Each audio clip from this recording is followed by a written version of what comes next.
Shalom friends, welcome to Daf Reactions, Yevamot 21. Has it really only been 21 days of this Masechet? Because it feels a lot longer than the rest of my entire life put together.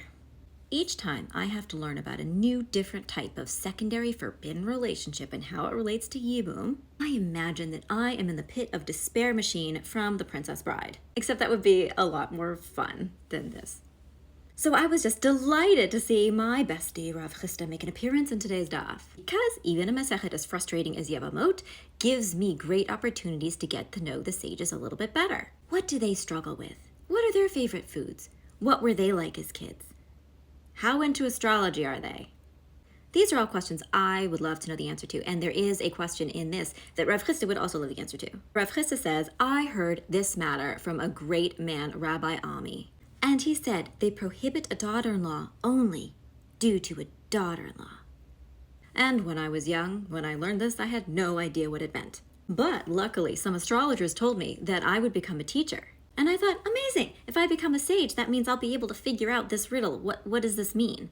But on the other hand, if the astrologers mean that I will become a teacher of children, that's okay too, because I'll have opportunities to go ask the sages. What does this mean?